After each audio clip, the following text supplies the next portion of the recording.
Himani, shall we start? Yes, ma'am. I think we are 401.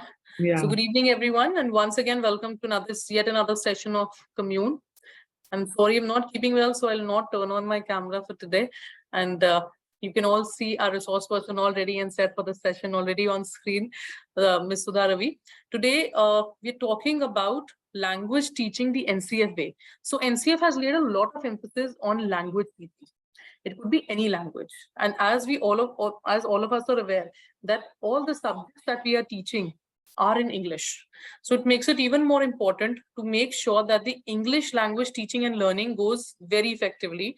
That is how children, and even if you read the NEP or the NCF, you'll see that this is being talked about, that whatever language the student is finally appearing in the exams is one of the important languages, wherein a lot of emphasis should be given on reading, listening, reading, writing, and speaking, or the LSRW, so that the child is confident enough to be able to understand as well as express. It could be orally or in the written format, understand as well as express for all the subjects. So how we can make sure that all the aspects being talked about language teaching in the NEP or the NCF can be taken care of, and how we can make sure that language learning becomes much more effective in a way that the children are able to apply it in their daily lives as well as in other subjects as well. So with that, Sudha ma'am, over to you. Thank you. Thank you, Himani. So teachers, good evening to all of you. And I'm sure you all are back into your schools and into your sessions with total gusto and a lot of enthusiasm and motivation. So NCF, NEP, yes, has been doing the rounds, as Himani says, and it is becoming mandatory. It's becoming important that we, follow the guidelines of these documents. So, but before I actually get into these slides and we start, I start sharing my thoughts, let us, as teachers, remember one thing, because you're all language teachers here, right? So language forms the basis of any subject that is taught in the school, whatever language it may be. They are also giving a lot of emphasis on using mother tongue in junior classes, especially in the primary sections, right? So whatever the language may be, irrespective, without language, no subject can be taught. This is one thing as language teachers, we have to be very, very aware of. We are not to look at ourselves as English teachers, English as a subject, and ourselves being English teachers. That is one mindset out of which we all have to come out. The sooner we come out, the better for us. We are providing a skill, okay? And a skill means it has to be polished. It has to be practiced. Sufficient amount of practice has to be carried out in the classroom in all the 4 sub-skills, so that the student becomes conversant with the language, is able to use the language orally, verbally, that is for spoken, is able to have a conversation, is able to present a paper, is able to attend a seminar, is able to present his or her thoughts, and is not constantly looking at a piece of paper to read, or, falls short of words. They don't have the words to say what they need to say. So we need to make them, holistic development. You have to start with listening. You have to give them the confidence to speak. You have to give them the, opportunity to read and the opportunity to write. Okay. Having said that, let me share my screen with you. Can you all see the screen? Himani? Yes, ma'am. Yes, ma'am. Can we have the, yes, okay.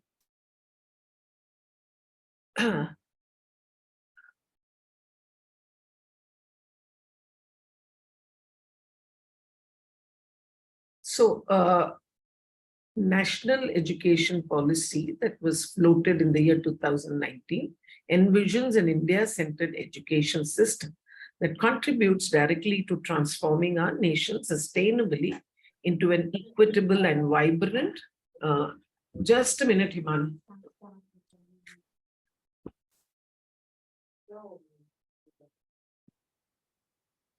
Teachers, very quickly in the meanwhile, I'm going to put everybody on mute for the session, and so that there's, by any chance, if we happen to unmute ourselves, the session is not interrupted.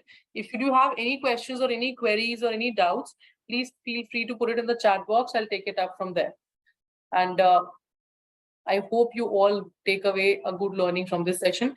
Given it's English language teaching the NCF way, it's very important, I'm sure, for all of us, and very relevant in the current times. Somebody's raised their hand. Savita ma'am, you've not connected the audio. I'm not sure if I'm sure you want to ask that it's not audible, but your audio is not connected. If somebody knows Savita ma'am, can you please help her out? Otherwise, I'll use the chat box. Sudha ma'am, you'll have to unmute yourself.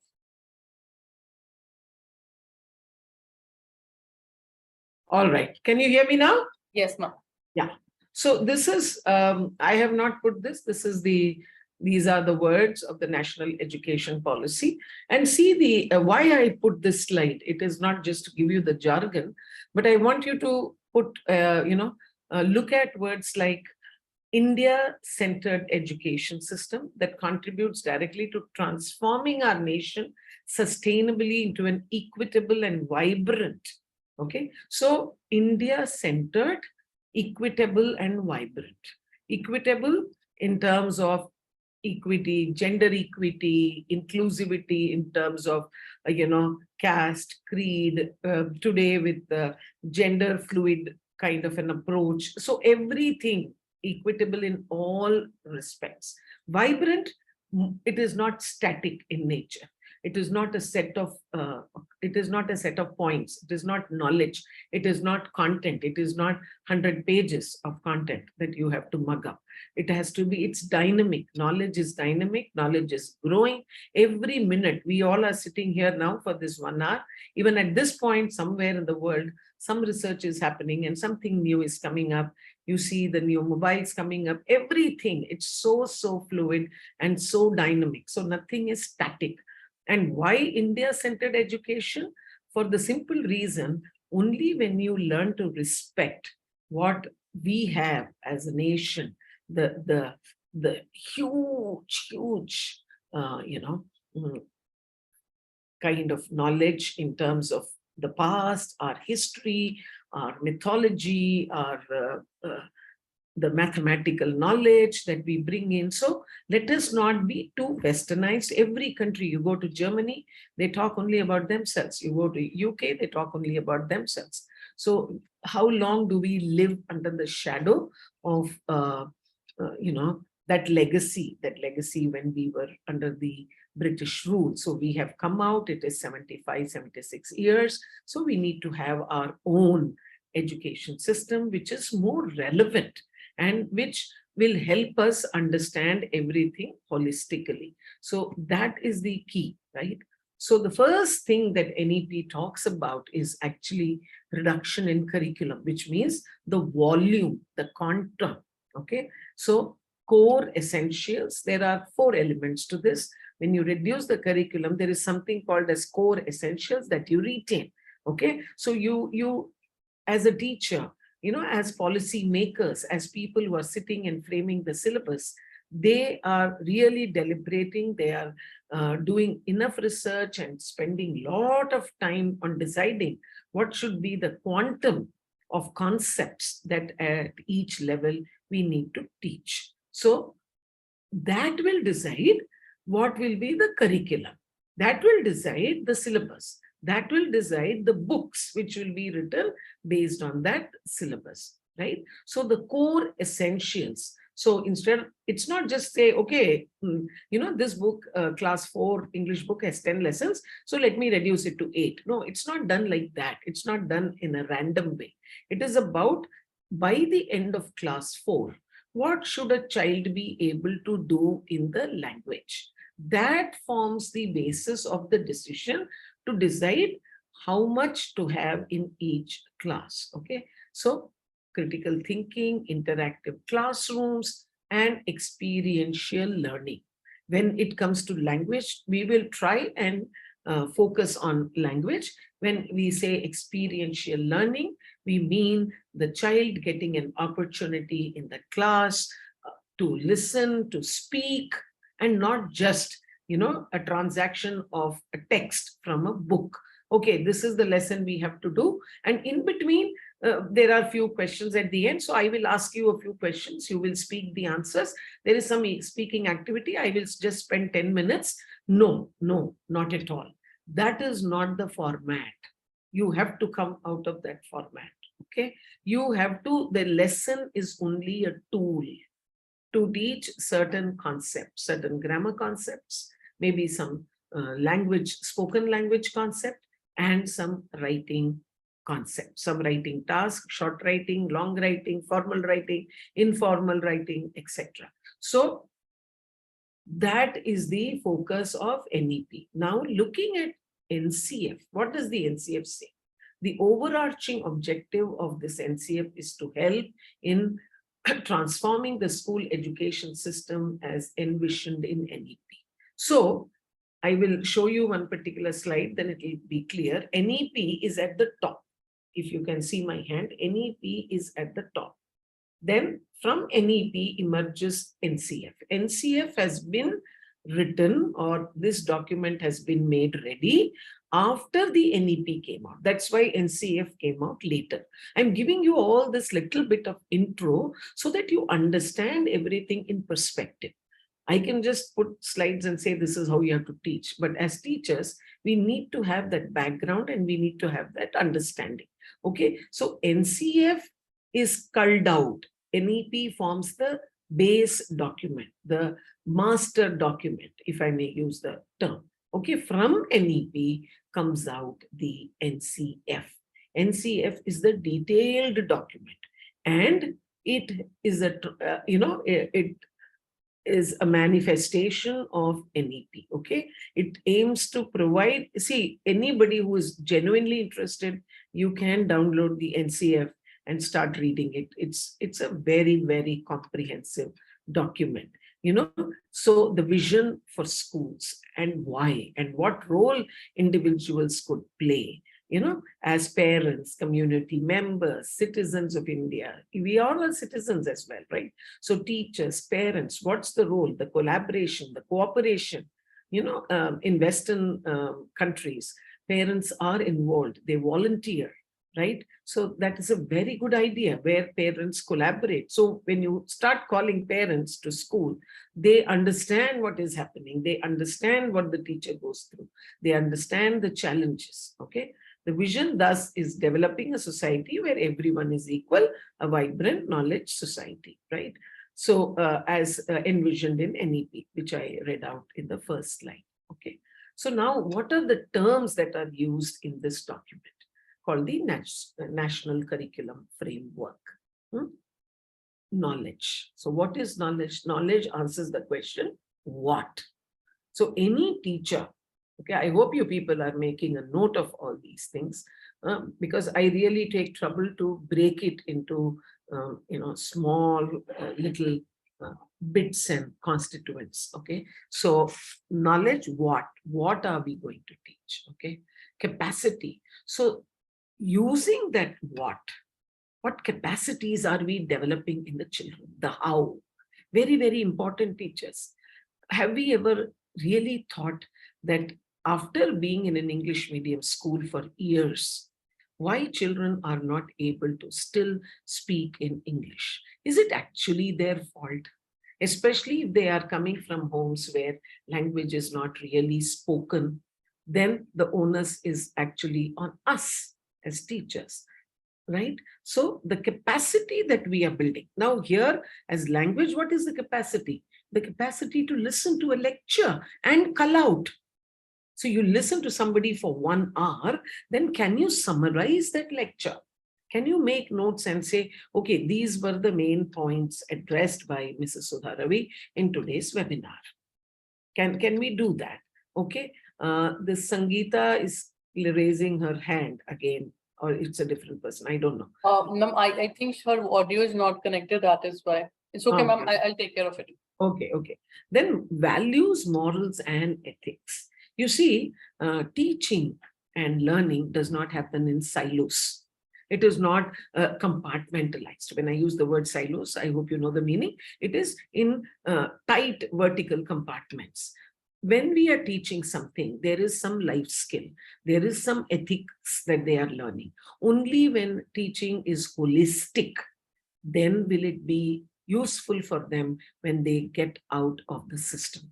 See, school is a very protected system where teachers are there, parents are constantly with them. So, you never realize. But when you go out in the open, then challenges, different situations, critical issues, then how do you handle those? Are you equipped with the value system?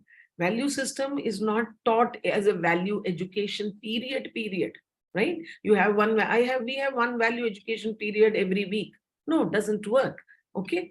So can we use our English classroom to take into cognizance all these things? Can we develop their capacities to speak, to write, to read, to comprehend, and to talk about it?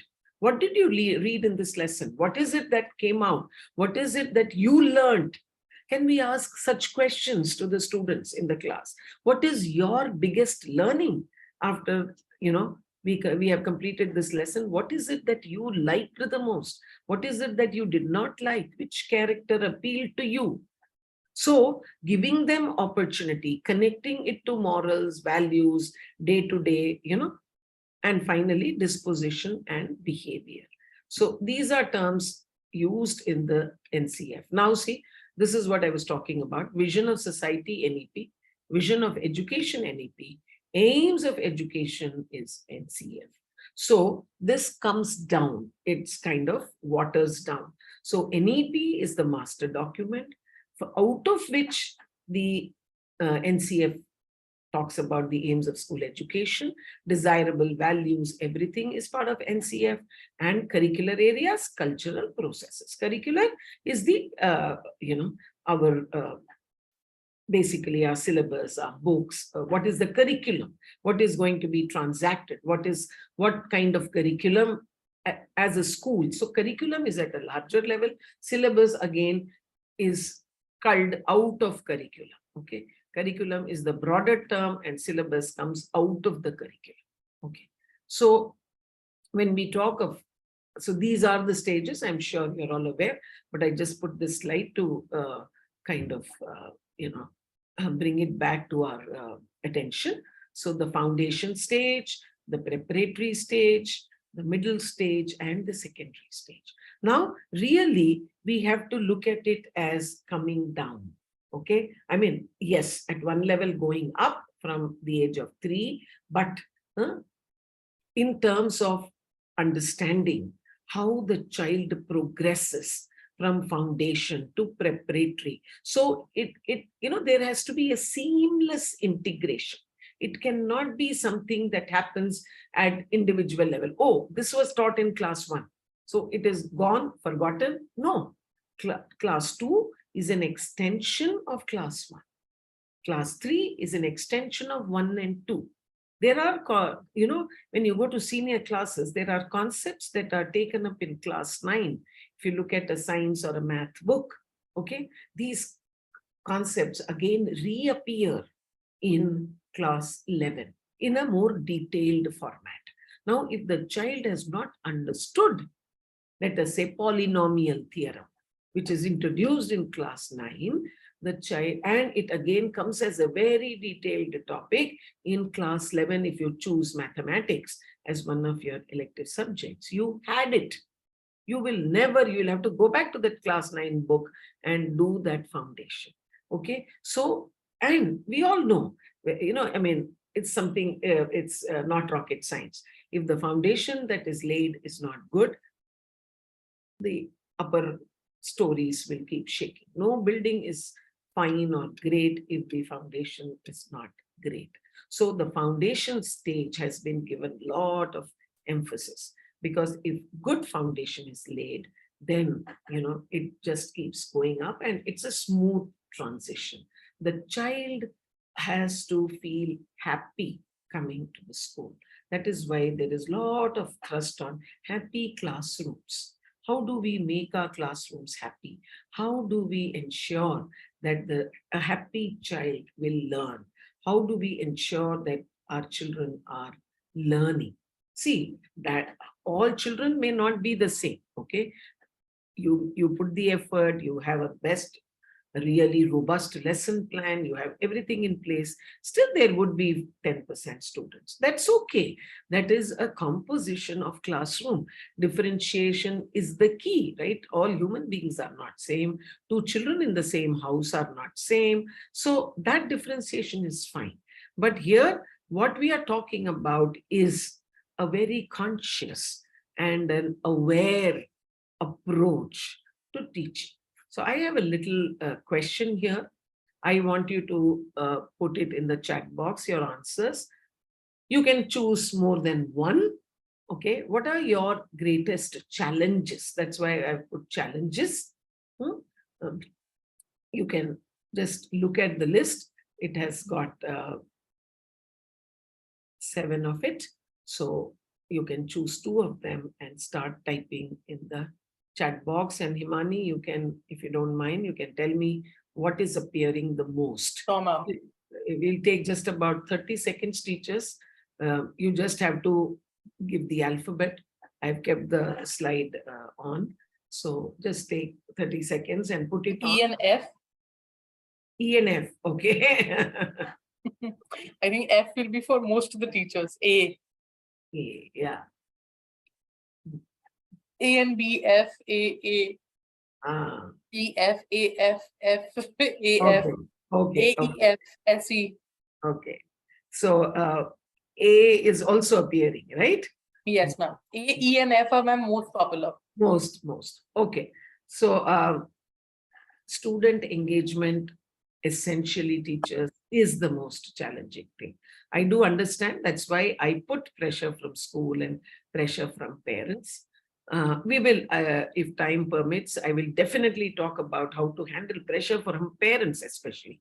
Okay. School is something, naturally, it's a system, it's an administrative entity. So there will be different kind of pressures. The school also is under pressure from, if all of you are from CBSE schools, there are a lot of, requirements set by CBSE, and the school has to, is aware of it. There are constant circulars, constant reportage that is expected from schools. So naturally, if schools are expected to give it to CBSE, they will look forward to the teachers doing that work, right? So schools are no more places where you go in the morning, finish, do some teaching and come back.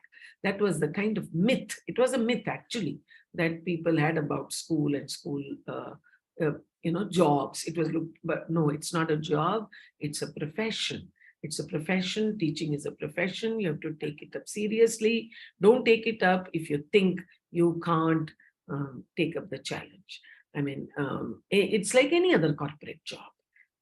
Anybody like, a publishing house person, or anybody from a marketing field, a finance field, etc., etc.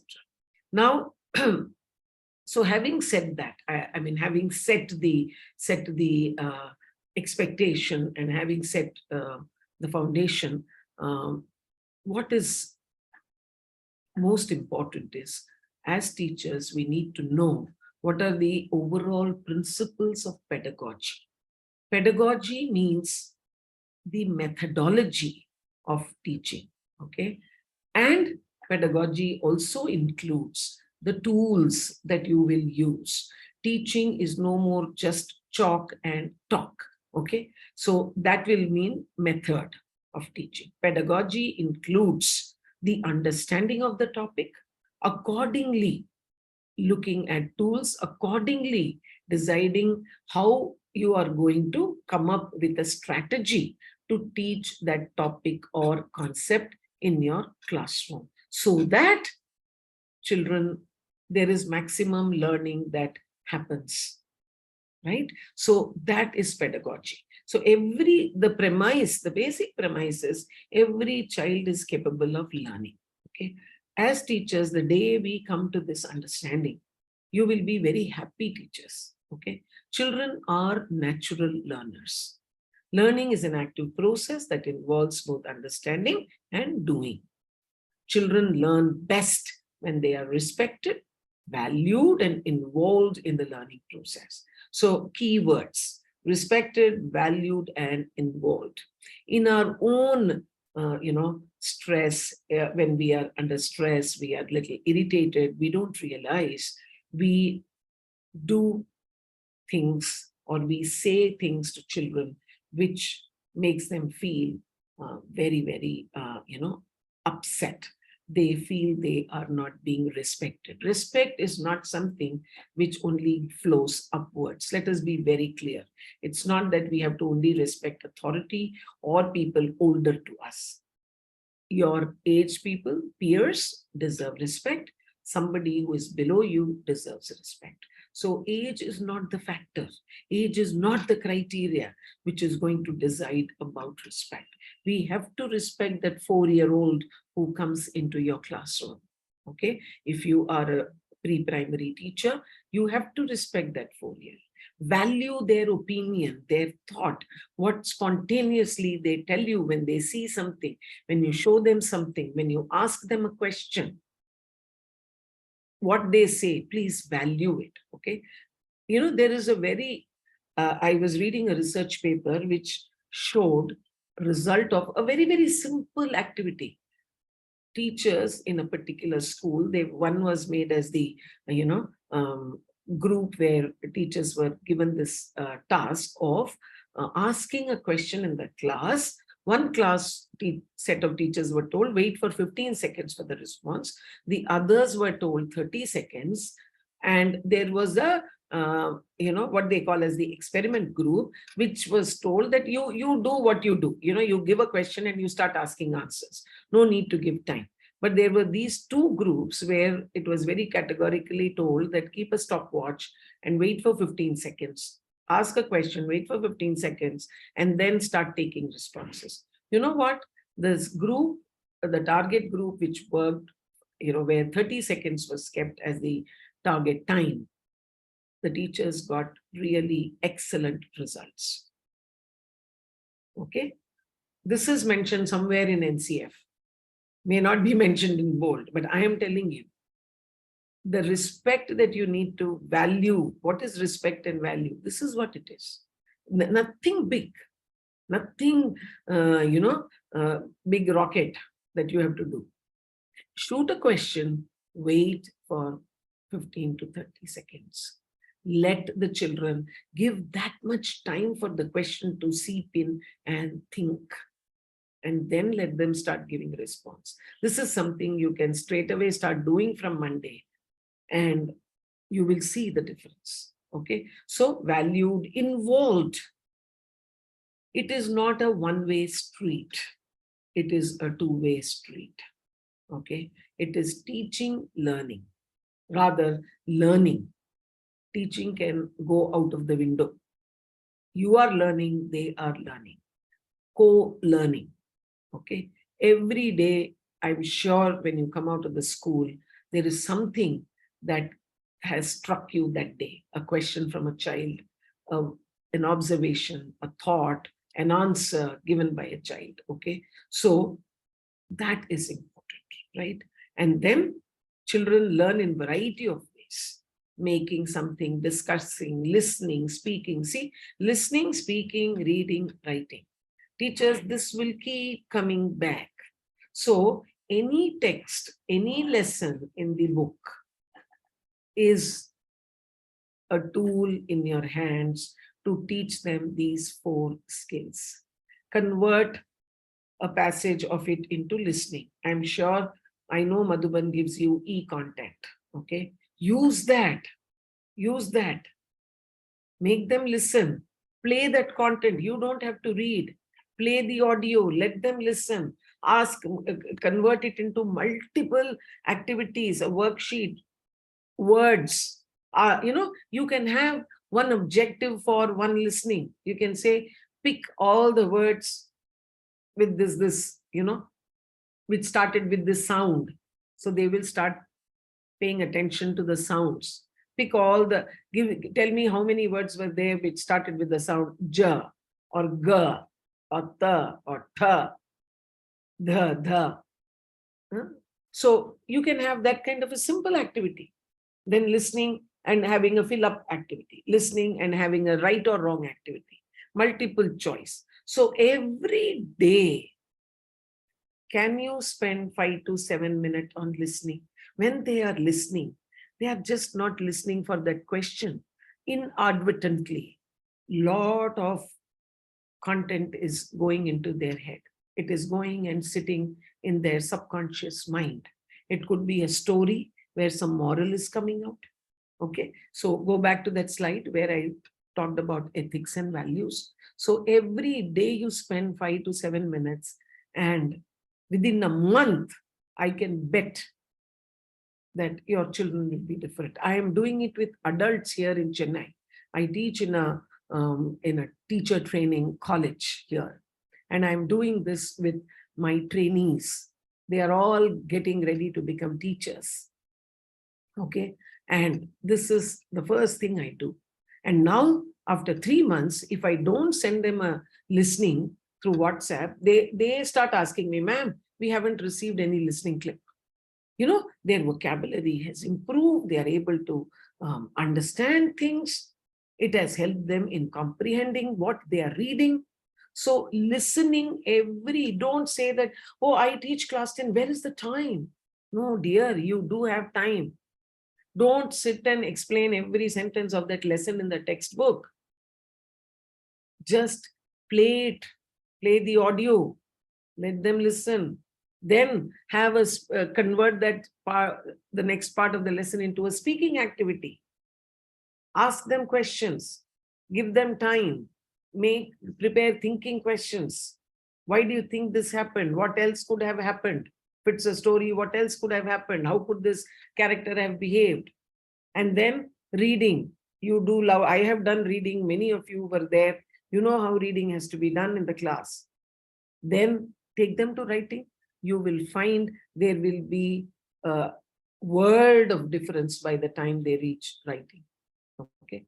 So moving from curricular goals to competencies. So we are not looking, the NCF, the mandate is not to look at the content, the knowledge, the volume, 10 lessons, 14 lessons, these many lessons. This lesson is on Mahatma Gandhi. This lesson is a story by Ruskin Bond. That is a passage on computers. No, we are looking at developing competencies.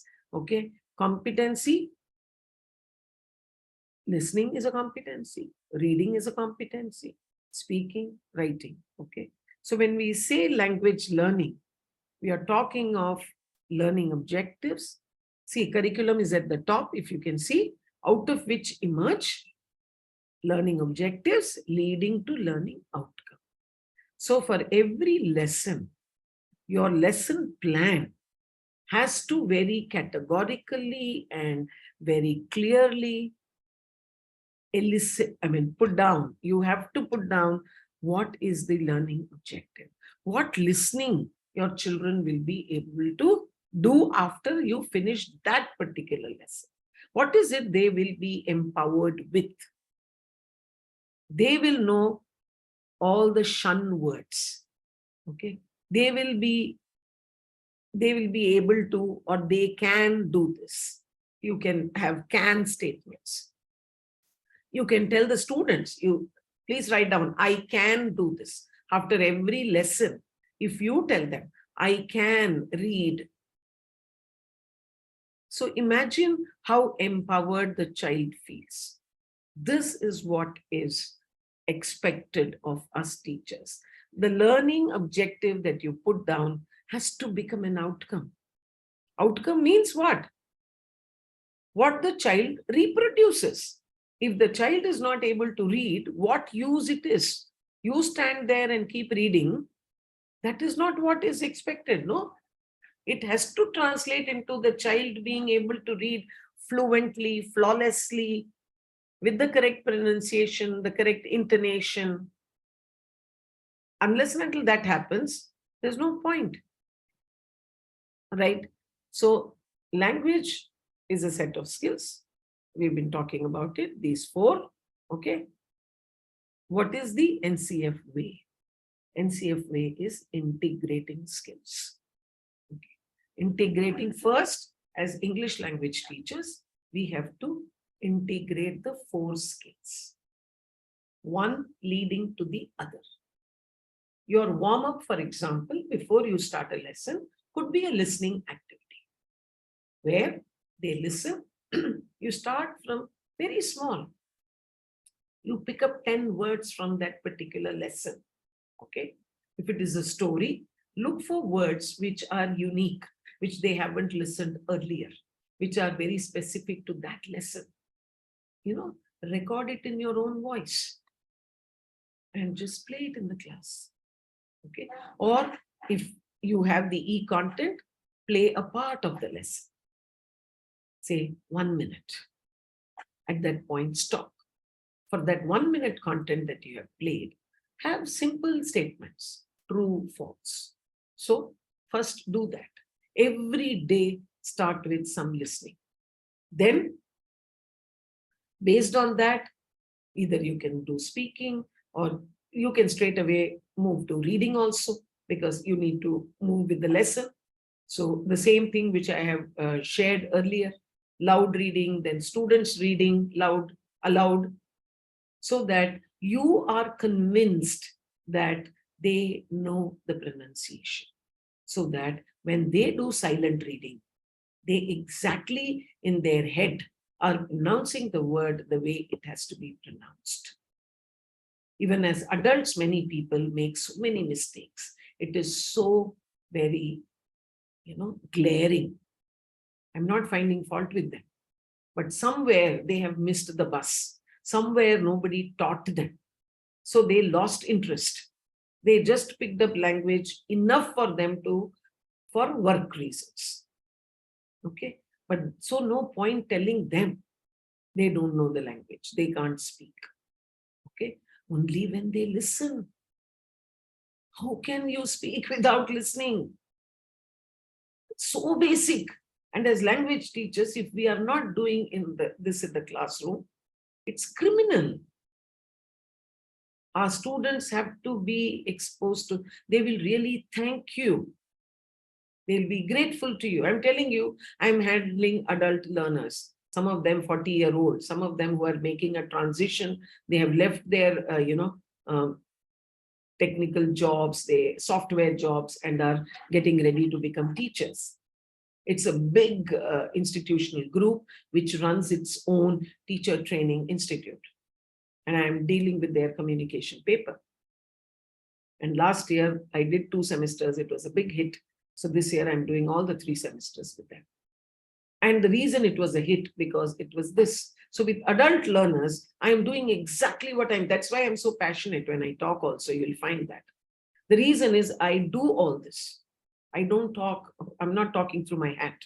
This works, okay? So integrating all the 4 skills in the classroom. You may not do all the 4 skills in each and every period, but your lesson plan, in your head as English teachers, you have to know how you are going to exploit a particular lesson. What all comes out of it? Is there any ethical value that comes out of it? Is there anything, can you talk about cyber crime that comes out of it?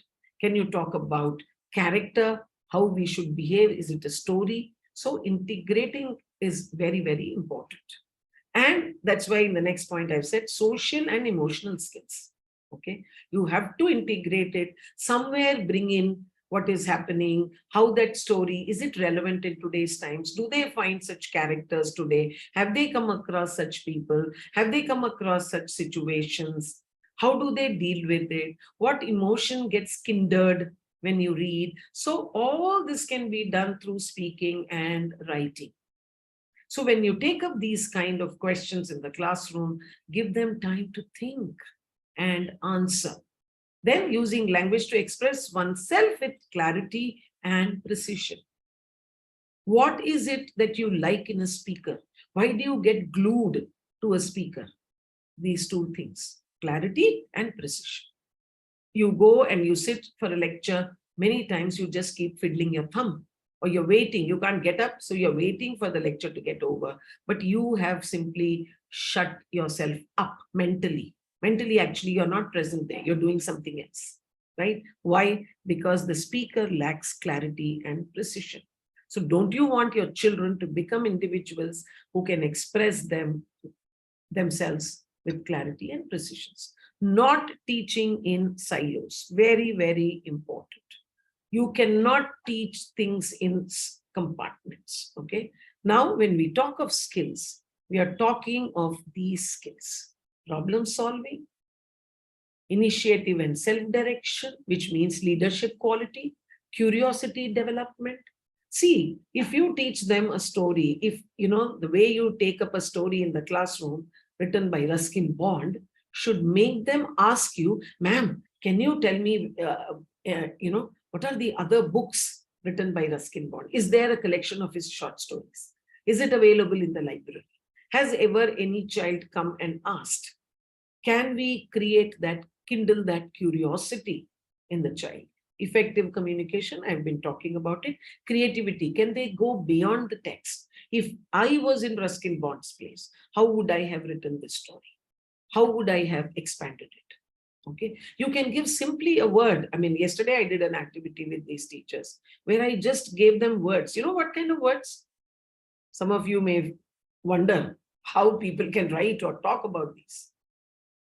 Suit, pants, blouse. As simple as that.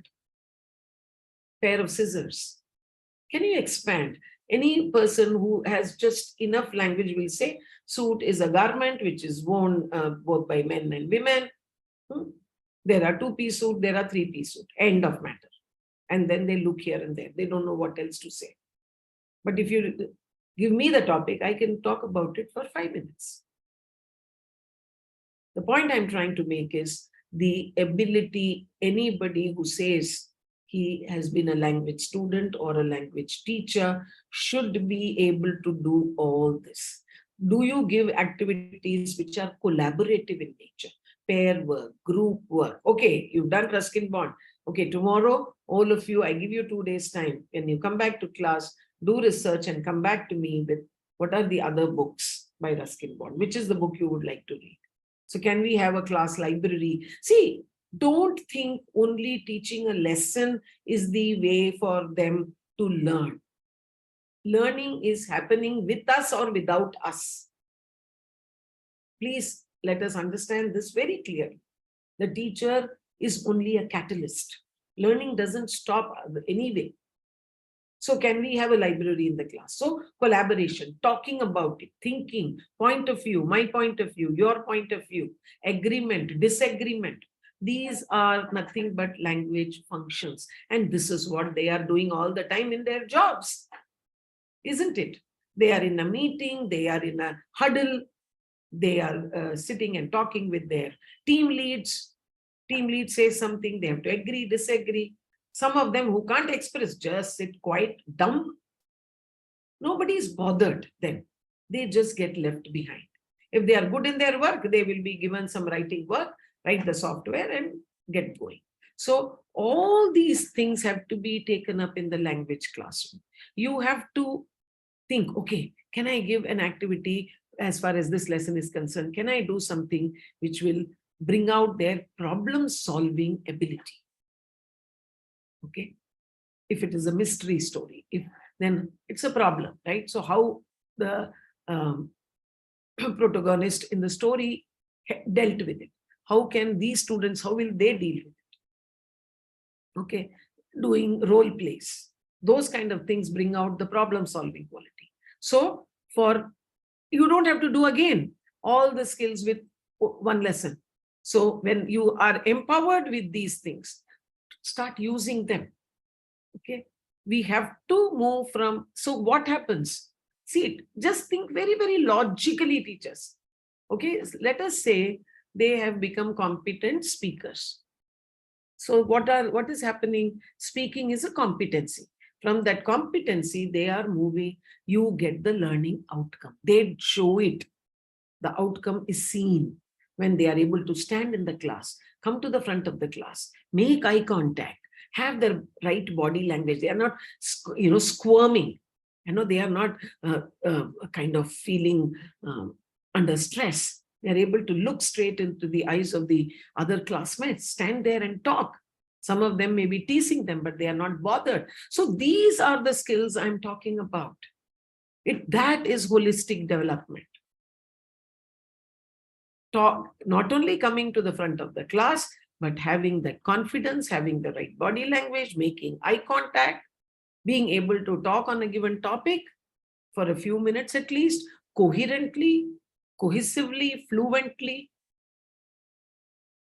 taking the right pauses with few mistakes. So this is the development process. It will not happen overnight. But I can assure you, it will happen if you stay put. And if you decide that for me, each lesson is an opportunity to build skills in my students, not the content. I am not, their head is not, it's not that there is a door on their head, you open and thrust the content inside. And then all the questions are only seeking basic information. What happened? What did he say? How did it happen? Why did it happen? What is there? Mugging up that content and vomiting in the exam, isn't it? So from competency, you reach the learning outcome. That is why competency is what we have to measure. We have not to measure the volume of the content. They may write 200 words in response to a question you have given. What's the point? If it is not well written, if it is not, the child has not used the right cohesive devices, the child's vocabulary is not in place. So these are individual competencies. Vocabulary development is one competency. Okay. Fluency is one competency. So learning is a time-consuming process. Organized, regular, and steady practice yields steady and positive impact on learning. So my belief when I do any session, either face-to-face or through a webinar mode, is that, okay, let me do my best. Even out of, I can see 186 participants, out of which I am there and a few of Madhuban people, let us say even 5 of us. You exclude 5, roughly about 180 people. Out of 180, if even 18, okay, which is roughly 10%, can take it forward, I'll be very happy. See, teachers, you have to follow a process, a step-by-step process. Otherwise, nothing works. Otherwise, it is just, you are only increasing your stress levels. And suddenly the school asks you for some data, for some detailed, competency-based assessment did you do? What competencies did you test? Then you are staring. You don't know what to do. This is competency. As an English teacher, if you measure the listening, you can do a listening test and keep the scores with people. You can do a speaking in the class. You can tell children, look, this is the topic. You can tell them in advance. I'll be giving a set of nouns based on this lesson. If a lesson has nouns, just take that and say, you will be asked to speak on it. Let them prepare and come, no issue. Okay. So questioning in India. So this is basically the NCF talks about how, in India, we always encouraged questioning. It was only after the Macaulays, the British came and the Macaulay system of education, where we had to be dumped with knowledge. Please understand, those times were different. The British wanted clerks. They were creating babus. They were creating yes man. But today, even us, none of us likes to be a yes man, isn't it?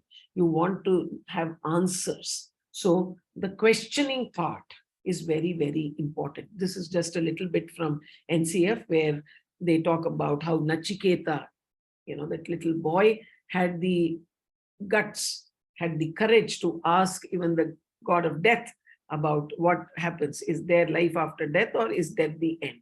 Okay, that's the kind of question that little boy asked. So I've just put it here to try and tell you that children are curious. They are full of questions. Don't discourage them. Don't discourage them from asking questions in your classroom. Okay. Now, this is a very, very good tool to use in the classroom. At least when I was a teacher, those days itself, I used to do it. For every lesson on the first page in the classwork, these days children don't even have a classwork notebook because not much classwork happens. In our times, we used to really do a lot of classwork. Okay.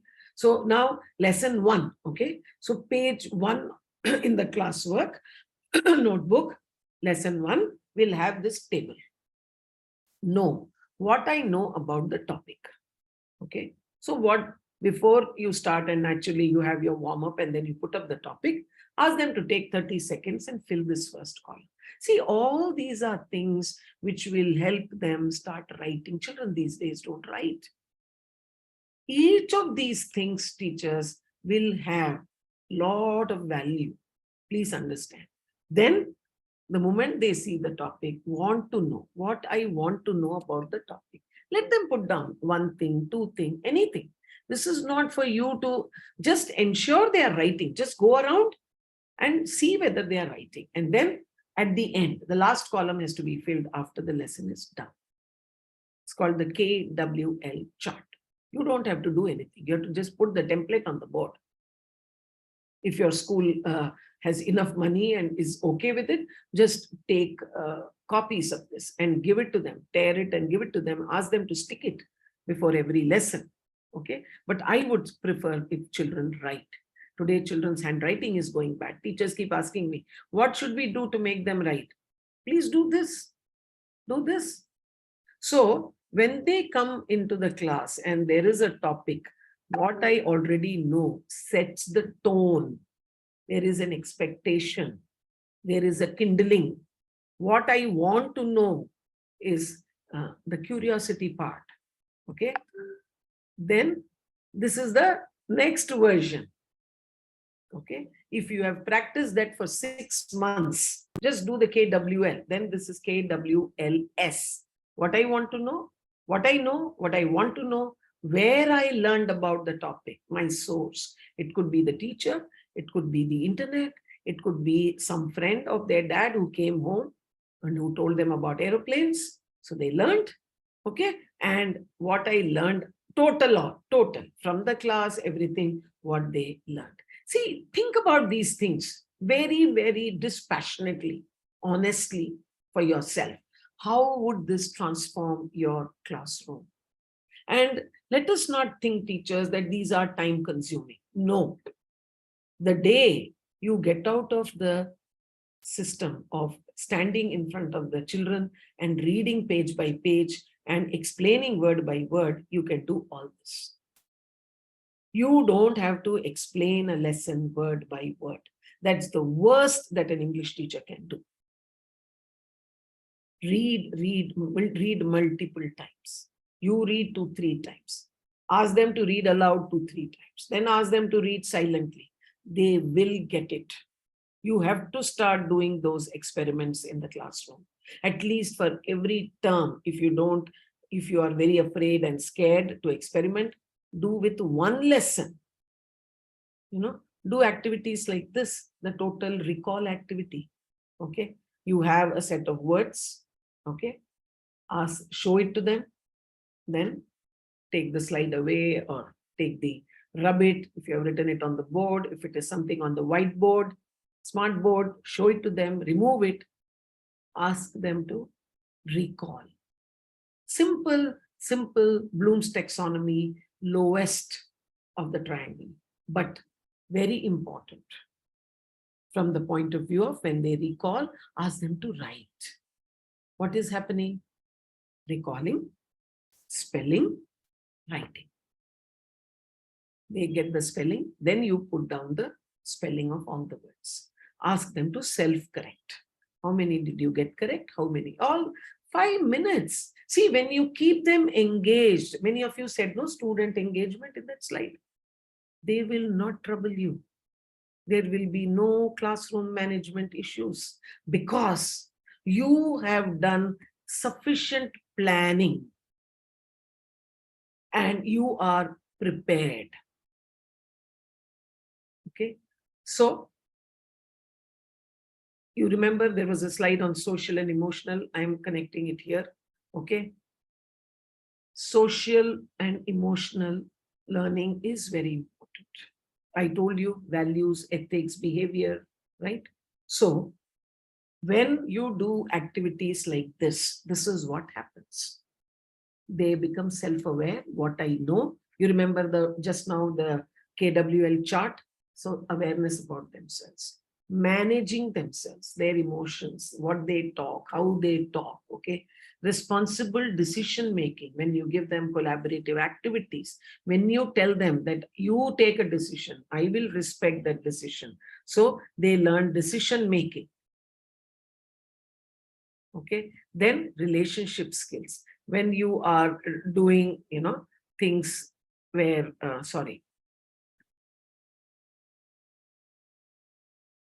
when they are working together, they learn to adjust, they learn to tolerate, they learn tolerance, they learn adjustment, they learn to listen to other people. Very, very important. Okay, social awareness. It tells, they go beyond the societal norms: rich, poor, boy, girl, short, fat, dark, fair. All these things slowly get eliminated when they work in groups. Okay, so social emotional learning is very, very important.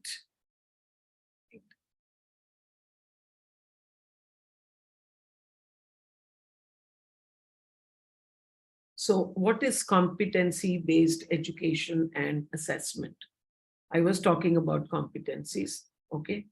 Basically, the traditional education system relied on memorization, understanding, and academic content. If you remember, I was talking of the what, the knowledge, the content, the volume, whereas competency is demonstration of the learned knowledge. See, you can go to a cookery class, okay, and watch somebody cooking. He will demonstrate, okay, you have learned. Or you watch videos. You can sit and watch to your heart's content, 10 videos, 15 videos, 20 videos on cookery, okay. But till such time that you demonstrate that skill, you stand in the kitchen, you procure all the ingredients, and you do it, and the dish comes out. Till then, how do you know whether you are a good cook or not? Okay.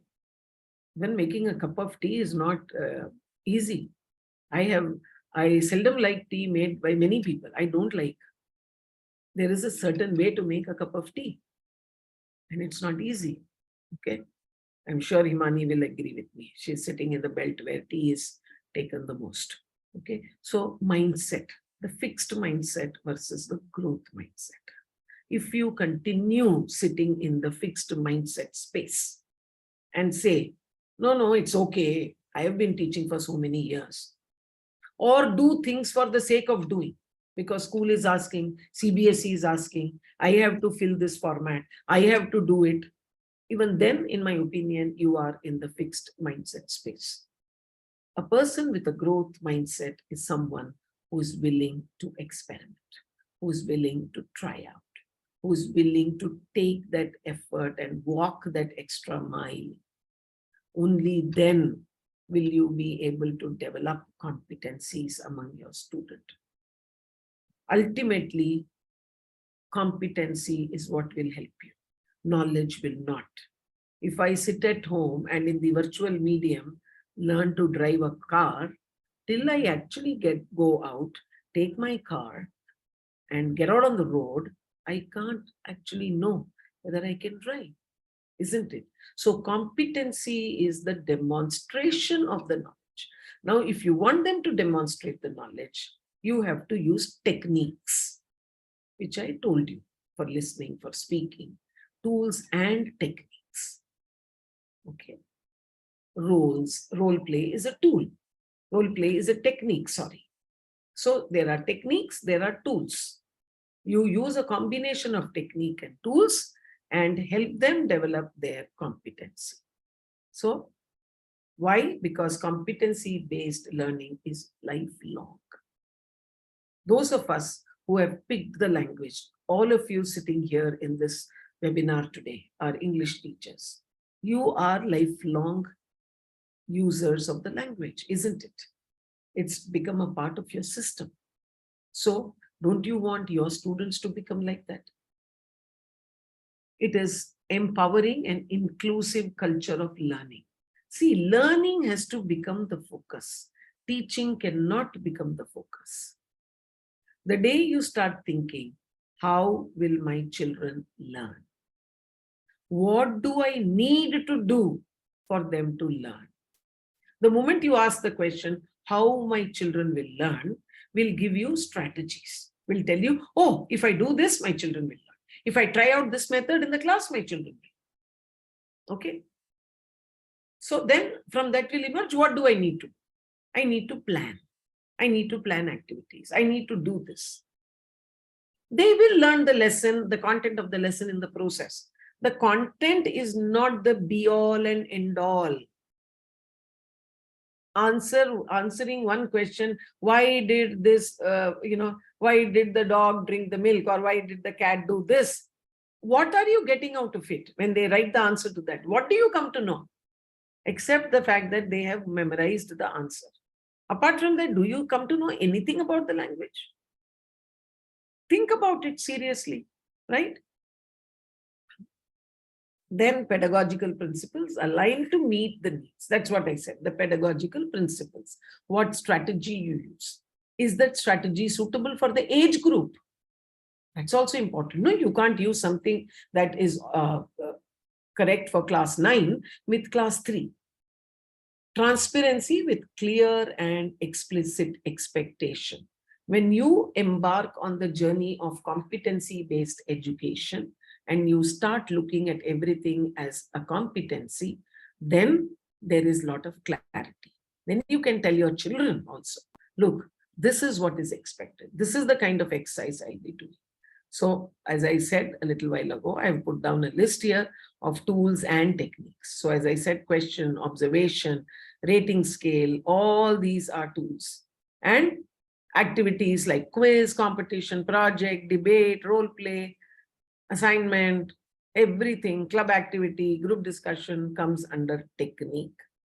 Okay, we use these techniques and get their outcome and use these tools to rate that outcome. Okay, I hope I have made myself clear. If at the end there are any questions, I can take it up. So any session on these things is incomplete without Bloom's taxonomy. So the where, when, who, what is only it's a reverse Bloom's taxonomy. So why it has been put this way? Because less number of questions have to be given for this, only 10%. Then why and how, slightly more. How is it used? How does it work? How can you do it? How did you find this out? How do you think this happened? Apply. So becomes yellow, becomes slightly broader. Then analyze, then evaluate, and then create. Create is what goes beyond the text. If you were in this position, what would you have done? What can you think? What do you think might have happened? How do you think things would have changed if so-and-so character had done that? So go beyond the text. See, reverse Bloom's taxonomy. So higher order thinking skills are the order of the day. If you people have seen the class 10 board paper, the questions are designed very differently. So As teachers, we need to break these links. Performance, we say, what is performance? He has got 100 on 100.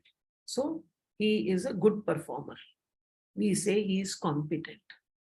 And the child's self-esteem goes up. But there is another child whose performance is 60%. We say he's not competent. His self-esteem grows. Nothing. No, it doesn't work this way. That's why the arrow has been broken. Performance is not an indication of competence. Okay. If you take the question papers which are being designed now, they actually test the middle part, the competence. Okay. Performance is when you have the what, where, how, and why questions. And performance in a 1-hour exam or a 40-minute test or a 3-hour board paper is not an indication of that person's competence. He may get 100 on 100 in a written paper, but if you make that person stand and ask him a few questions, if he can't speak, then he is not a competent user of the language. He's only good in writing. Maybe he's marked it up. Maybe you've designed questions like that where he didn't really have to apply his mind. So these two are not linked. Please understand. And this is what our system has been doing. That is why the children's, self-esteem has been going down, and they have really, really suffered. Oh, so he's got only 20 or 30 marks. No, he's a poor performer. So the parents are called and all that jig happens. Okay, so what is competency? Very quickly, I can do a whole day session on competency. So here, if it is one slide, then for example, I have taken it here, the writing of a student under multiple sub-skills. Organization of content is one's competency. Okay, you can have a small 5-mark class assessment where you say that, this is the topic on which you have to write. You have a brainstorming session and you say, these are you come to an understanding, these are the subpoints. Then they organize. You don't organize it for them. You ask them to organize that content. That is one assessment. Okay, they know what is the first paragraph, what should go into the second, what comes in the third. Then vocabulary. They may be very good in organizing their text, the answer. But if they use the same word, they don't know how to use synonyms, they don't know to use different expressions. Okay, then vocabulary is one competency. Grammar and punctuation. They may be good at organizing their vocabulary, but their subject-verb agreement is all over the place. Tenses are all over the place. So each of this is a competency, can be assessed individually. Okay. And then using I can statement. The student himself at the end, I showed you that KWL at the end of every lesson, they can put down I can statement. Basically, it helps them recognize perspective. When we assess, can the student show evidence that he or she can recognize, articulate, I can read a lesson, I can do this, I can pronounce these words correctly. Okay, so the student decides, the student tells you what is his competence. That is where you have to take your class. Ultimately, by the end of 3rd term, if your student can say that with prompting and support, I can talk for 1 minute on the given topic. With prompting and support from my teacher, right? I can talk. With prompting and support, I can identify when someone else has an idea that is different from my own. This is NEP, this is NCF teachers. Okay. A good assessment focuses on measuring what students know, understand, and can do, and measures only what it intends to measure. If your focus is a 5-mark test to measure their vocabulary on the topic, my home, just measure vocabulary. Just see what is the range of words they have used. Assess that. Tell them they have used good words. Give them an assessment where you say that they have used multiple words. Good job. Well done. Okay. So which means, that part of their language is good. So then take up something else. So that is how you break teaching the language. You break it as listening, speaking, reading, and writing. Assessing, you can further break each competency. Reading, writing, you can further break what kind of questions they can answer when you ask a reading question. Multiple choice. Can they choose that right option? In any a good multiple choice question is one where two options look correct, but only one. Obviously, out of 4, 2 are so close. One is a total no. The second also sort of no, but between the rest 2, only one is correct, obviously, but the other looks very, very correct. So on that note, I think I've taken 10 minutes extra, Himani, but I couldn't help. You gave me a topic so vast and deep, and you gave me only 1 hour. That's criminal, actually. Ma'am, we'll probably do a second round of this. I could see, and I could see a lot of teachers also, appreciating, and I think it has been a very insightful session, and there's been a lot of feedback saying that it was very helpful and very to the point. This is something that they were wanting to understand. But there's so much. Another session for the same, says Yamini Naidu. Yes. Probably a session part 2, ma'am. Yeah. Because, ma'am, what happens, so many has been talked about NCF, NEP over the last couple of months. Correct. It becomes very confusing, and especially when we talk subject specific. Right. Okay, languages mein mere NEP kaise karna hai? I know NEP, I understand critical thinking, creative thinking, and all of it, but when I'm teaching English, how do I put it? Right. So I think that's what we were able to address. Minute, Himani, I see somebody called as Seema Lakhani. I just want to know, Seema, are you from APJ School, Delhi, where I was the vice principal? Is she the same Seema? Her name. Seema, ma'am, you can unmute yourself. No, ma'am. I'm from Udgam School for Children from Ahmedabad. Okay. I had a teacher in Delhi, so I was just curious. Anyway, nice to know. There are a couple of questions, ma'am. Yes, of course. Yeah, ma'am, Kavita is asking, can you suggest how can we make reading interesting? How can we implement reading in language lab? Reading in language lab.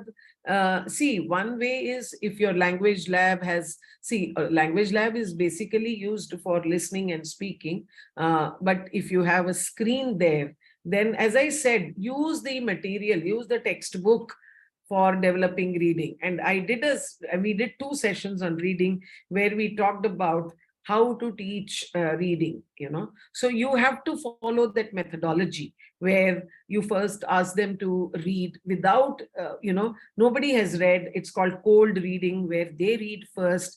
It's a new text, and you just ask, see as many students as you can engage, one paragraph, repeat it, let the other kids read. So try and include as many students as possible. Once cold reading is done, then you read aloud, maybe once or twice, depending upon the difficulty level of the lesson, the kind of vocabulary, the kind of expression. So by this time they have read it, then they have heard you read.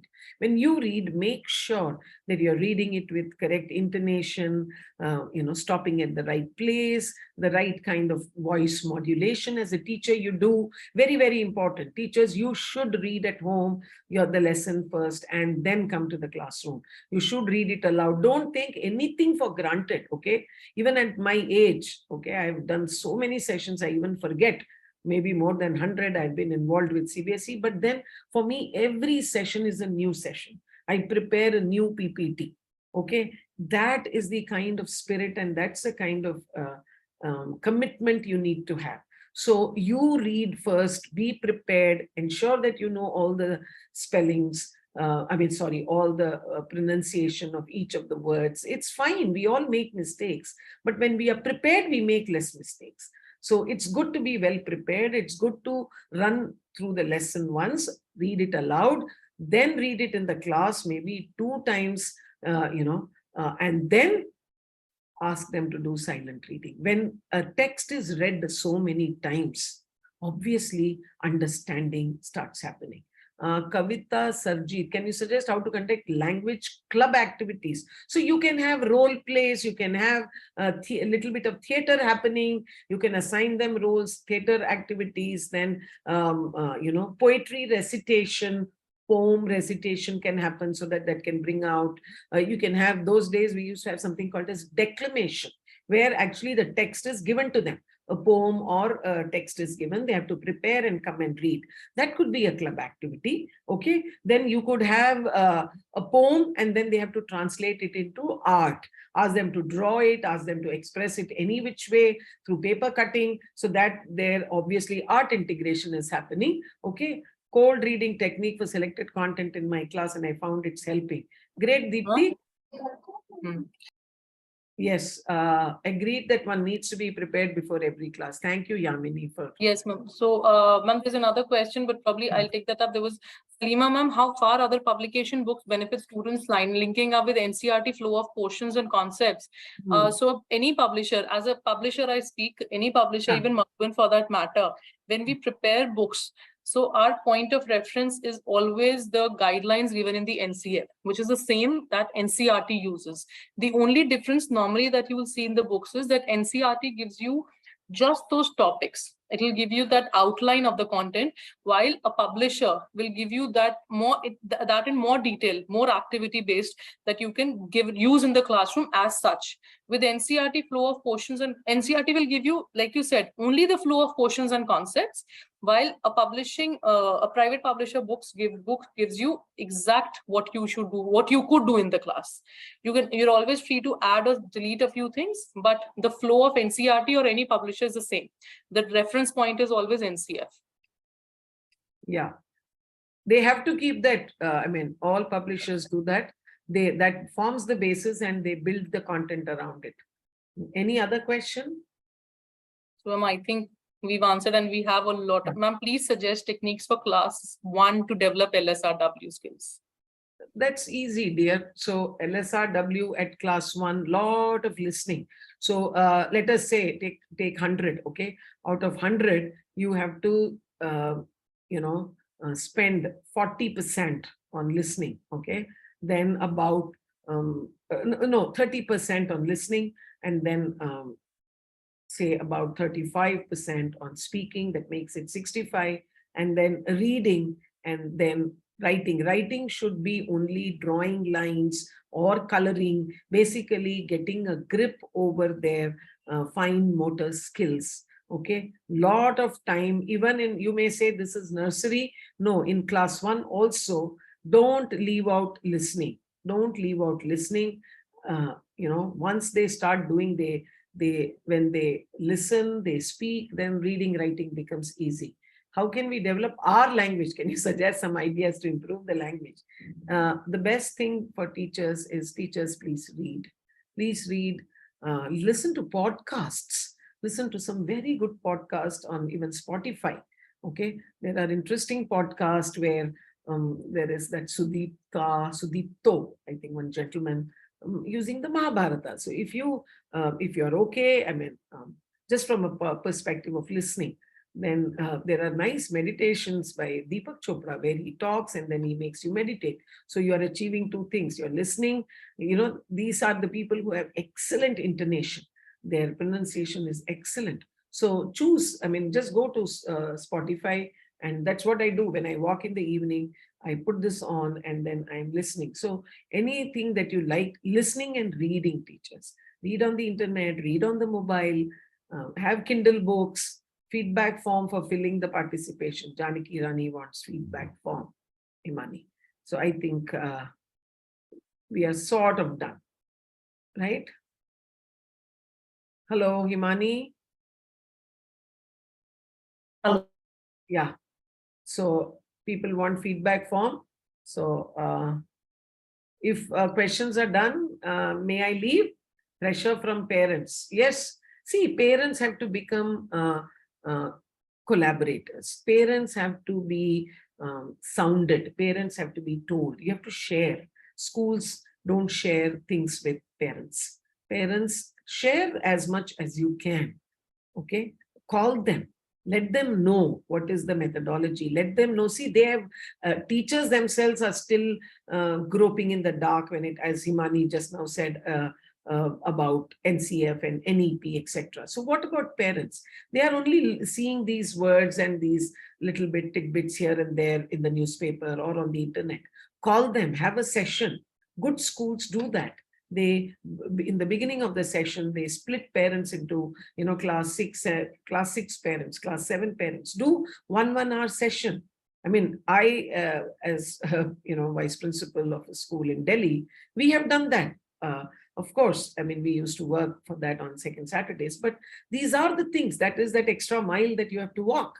Have 1 hour sessions with parents, tell them what is this year's mandate, what is this year's agenda, what is it that you're going to do. So they are, they are collaborating, they are cooperating, seek their cooperation. There are schools which call parents to do substitutions. You have to be confident. You shouldn't feel, oh, they will find the mistakes, they will find our problems. Please be, please be okay with it. So when they become, collaborators, they co-opt, they are part of the system, then they don't feel so threatened. Otherwise, they are constantly, you throw surprises at them, no? You send a diary note saying that tomorrow there's going to be an assessment. And lo and behold, if you use the word competency, now they are going to obviously get irritated with you, right? So on that note, I can keep on talking, but then, yeah. Ma'am, I'm so sorry, I got disconnected in between. No problem. So if all the questions are done, thank you, Bhagyashree. Yeah, I love this whole thing that Madhuban does, the commune, except that, I would love to be in a physical space, but I'm at least grateful, like I was listening to Deepak Chopra and he talks about abundance. Look around yourself and see what all in abundance you have. So what all we have is what we need to look at. So I really enjoy these sessions, and thanks to Madhuban, thanks to Himani's team who are on the job and all the time thinking of, new sessions. So maybe we can do something more on this, on competency, language and competency, and take up activities for listening to all of that. Sure, ma'am. Thanks. Thank you so much, teachers. Thank you so much, Sudha ma'am. It was a wonderful session. Thank you so much. Thank you everyone for joining in on a Saturday evening. See you forthcoming Saturday. Until then, for the feedback forms and the certificates, we'll be sharing it on the WhatsApp group. I'll share the link on the WhatsApp group on Monday, and from there we can take it up. Thank you so much. Have a good weekend. Thank you. Thank you, Bhagyashree ma'am. Thank you, Anupreet ma'am. Everyone, thank you so much.